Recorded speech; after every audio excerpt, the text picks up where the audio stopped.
This is huge for the Texans. They've extended a cornerstone piece on defense. This is major for the future. And honestly, if you didn't bring back this player, we could be in a world of trouble for the Texans' future. It is a lot of money, but looking at it, Nick Caserio made some moves for cap space for a reason. And if we don't have this player on defense, there would be a massive problem. Welcome to Texans Digest. We're going to break down the pros and cons as to why this contract makes sense, the big money towards it, what is good and bad about it. So let's get right into it. If you're new to the channel, hit that sub button for all the latest Texans news. I really do appreciate all the support, all the subscribers. I see everyone in the comments, so keep it going. Let me know your thoughts on this new signing, and let's get right into it. Derek Stingley is the highest paid cornerback in NFL history. It's a little crazy because I don't know how this could affect everything, right? I want everyone to comment right now because I feel a little bit weird about it. $89 million guaranteed on a $90 million extension over 3 years. That's $30 million a year. And if you look at the cornerback market right now, he is $5 million more average a year than J.C. Horn, who just got paid on the Carolina Panthers. Now, my only big concern is the what ifs to this extension, right?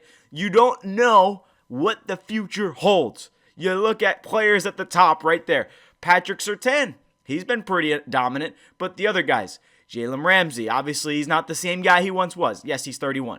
Jair Alexander, we already know the injuries and how the Packers don't want really his salary anymore. I haven't really heard A.J. Terrell's name a lot. Denzel Ward's been in and out of the field. So I don't know if it's just me, but I feel like whenever cornerbacks get a massive extension, they kind of fall off. Now, Surtain, that's the only really outlier there. Trayvon Diggs had a major. Again, I don't want to say it to jinx it, but the injuries are a part of football, and it almost seems like every single player on this list has dealt with a couple hamstrings. Here's the thing. We got to start with it, but it's probably the most well-deserved contract for a cornerback, right? $90 million, it's definitely a lot, but what he did last year was historical. Derek Stingley was arguably, if not, one of the best cornerbacks in football last year. Nobody targeted him. It was locked down. 39.6 passer rating allowed, 45% completion percentage. I mean, if this guy wasn't a top 3 corner, he has solidified himself as one of the best for the future, and that is huge for the Texans defense. So it's almost like you have to extend this guy, and if you don't, you look like an idiot. But $30 million a year, a record-breaking contract for a cornerback. I only feel like something bad is going to happen. I know it sounds stupid, but I feel like every time something goes good, something goes wrong. And again, I don't want to jinx anything, but for me, I always look at some players coming off of pinnacle seasons, right? How do they match that? Nick Chubb, we all saw what happened there. He had one of the best seasons of his career, and then we can all say what unfolded.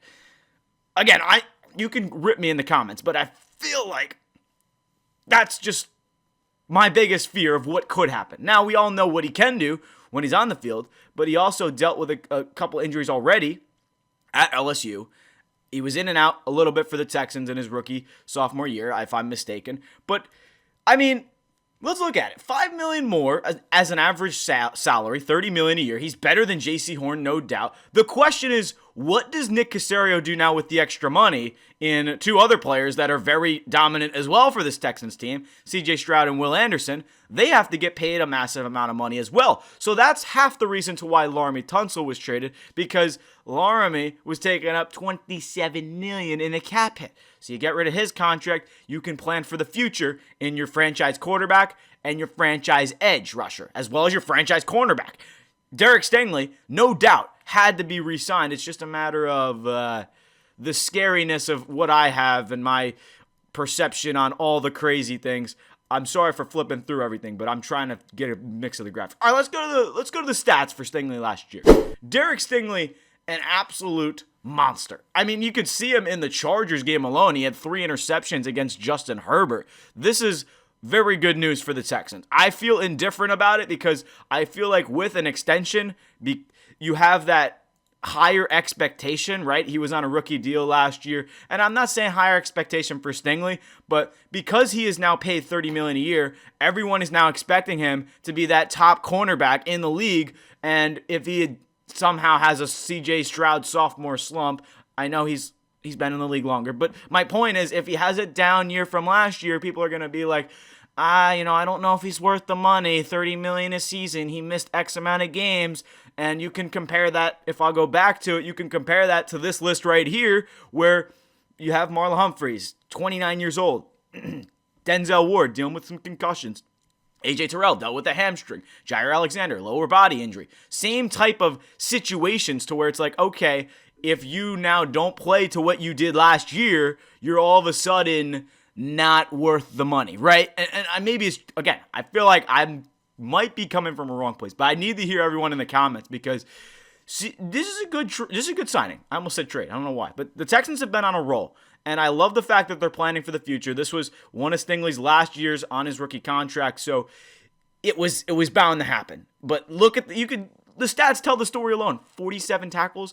You don't want to have a lot of high tackles for a cornerback, but I mean, he was all over the field. 5 picks, a 47 passer rating, 10 pass block attempts. I mean, if you have 10 batted balls as a cornerback, I think that's fine. But only 38 receptions allowed. I mean, there's not much else to say about Derek Stingley. It's just a matter of, what does the future hold? And are we going to look back on this contract and be like, I am so disappointed with what we gave Derek Stingley? I mean, he deserves the money 100%. But there's no telling as to what is going to happen in the future. And it's just crazy, because I feel like I'm speaking out of my rear, but when you look at this trade or signing, oh my gosh, when you look at this signing, what are you going to think of? Is this going to be the best cornerback of all time? And I think I'm putting a little too high expectations on him, but the drop-off is imminent. For how great of a season he had last year, he can definitely have a similar season, but it's like, I want to see Derek Stingley out there yet again. And when you have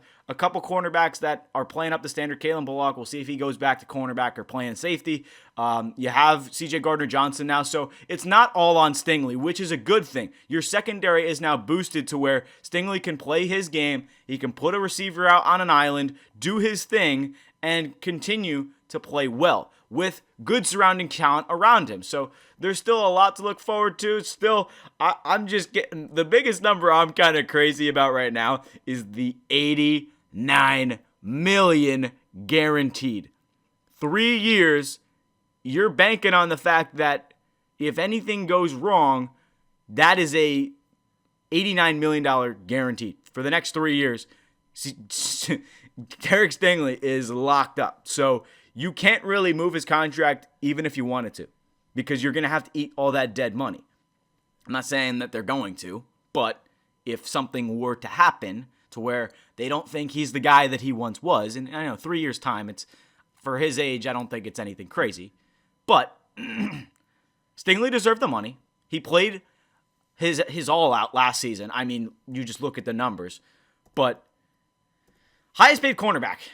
It's a little surreal. It's a little, okay, we got to pay some guys, but for me, I feel indifferent about it. I'm nervous something wrong is going to happen, and I don't know why. It's just my the way I look at football. I'm so superstitious about it, and again, it's the most weird feeling ever, but it's like, I don't want to say that, because I feel like then people can blame me because all of a sudden I said something about Stingley and something happened. So Stingley, we'll see if he can continue the strong success he had last year. I mean, it's crazy because the Texans still need to do a lot, especially with re-extending Will Anderson, CJ Stroud. So they have a little bit of cap space to work with. I don't know if they're going to extend Danielle Hunter, but I need everybody to comment down their thoughts on this contract extension, on the future of the Texans. What does CJ Stroud get paid a year? 50, 40? What does Will Anderson get paid? Maybe 20,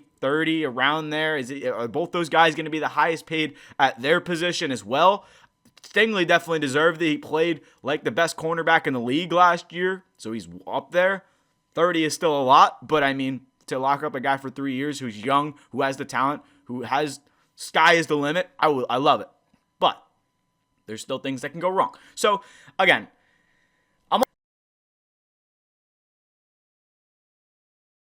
that is how I'm looking at it, and it's a matter of what can the Texans do? The goal is winning a Super Bowl. This definitely helps that, and you have to fix the offensive line. So there's a couple things you got to worry about, but I've said my piece. So thank you, everyone, for watching. I would love to hear your thoughts in the comments. Try not to rip me apart, but I've said my piece. I hope you can understand where I'm coming from as a sports fan, enthusiast, whatever you want to call it. This has been Texans Digest. Mike Zanetti. Appreciate everyone hanging out. Just hit that sub button if you're new, and we will be talking about the draft in the next video if you want to check it out. Peace out.